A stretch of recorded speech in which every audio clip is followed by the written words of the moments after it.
हुजूर की दाढ़ी मुट्ठी थी। एक ही हदीस है हुजूर अलैहि सलाम की दाढ़ी की लंबाई के ऊपर, और वो है शमाइल तिरमिज़ी, इमाम तिरमिज़ी की किताब में, कि हुजूर की दाढ़ी नहर तक थी। ये जो हल्का सा गड़ा बना होता है ना सीने और गले के जोड़ में, यहां तक थी। हाँ घनी थी, पूरे चेहरे पे फैली हुई थी। ये जो अहले साहब कहते हैं ना सीना भरती थी, ये उन्होंने गलत तर्जमा उस हदीस का किया हुआ है, और वो भी खुद ही किया हुआ है।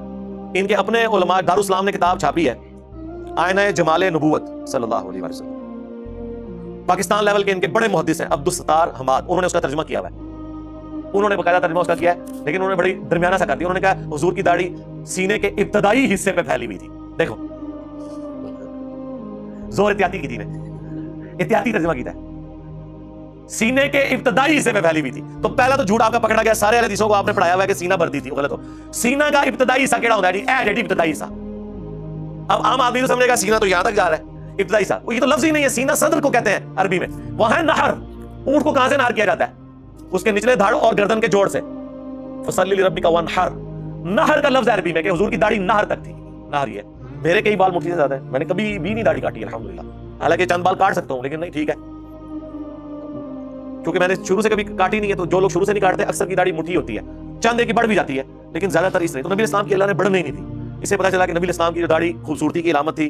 तो बहुत लंबी दाढ़ियां रखना कि आप बाथरूम में बैठे हो तो शोल्डर पे रखनी पड़े, ये कही है। हाँ आप मजाक समझ रहे हैं तो इनसे पूछ लें, लंबी दाढ़ी वालों से, इनसे पूछें कि ईमानदारी से कुरान पे लफ्ज रख के दो कि टॉयलेट में कैसे बैठते हो। आप क्या समझते हैं टॉयलेट में कोई बैठ सकता है इस तरह इतनी लंबी दाढ़ी के साथ?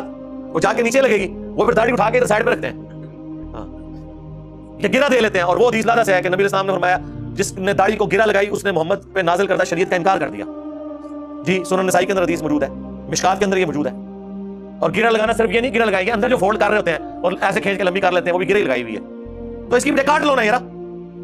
वो काटने में एक जीत बनाई हुई है कि नहीं वो अनफी काटते हैं तो हमने नहीं काटनी। वो कुरान और सुन्नत को देखो, अनफियों को छोड़ो यार। जिन लोगों को दाढ़ी रखने में ये शर्म हया आती है ना, हमने तो कहा छोटी दाढ़ी भी रख ले, वो आप कुरान के हुक्म के तहत आपकी दाढ़ी ठीक है। वला आमुरन्नहुम फला युगय्यिरुन खल्क़ल्लाह, शैतान ने कहा था मैं मखलूक को भारूंगा कि तेरी तखलीक को बदलेंगे। तो जिसने दाढ़ी थोड़ी सी भी रख ली है वो शैतान के हुक्म से बाहर निकल गया, अल्लाह के हुक्म में दाखिल हो गया। दूसरा मसला होता है लोगों को, जो कहते हैं दाढ़ी मेरी सारी चिट्टी हुई है, जनानी ना जावांगा, लोग कहेंगे सोरे ही नाल, यानी लोग बीवी से कहेंगे कि दूसरे साथ। तो फिर हम उनको कहते हैं यार काली कर लो दाढ़ी। सही बुखारी में है 3748, हुसैन अलैहिस्सलाम का सर काट के नाउज़ुबिल्लाह जब उबैदुल्लाह इब्न ज़ियाद के सामने रखा गया तो उनकी दाढ़ी और सर में वस्मे की बूटी से काला रंग हुआ था। हज़रत हुसैन की उम्र उस वक्त 58 साल थी, ल्यूनर ईयर्स के एतबार से, और हमारे सोलर ईयर्स के एतबार से 55 साल। 55 साल तो मैं आपको गारंटी देता हूँ 55 ईयर्स तक आप दाढ़ी काली कर सकते हैं। हज़रत हुसैन ने की है, उनसे ज्यादा कौन शरीयत जानता था। हसन इब्न अली भी दाढ़ी काली करते थे।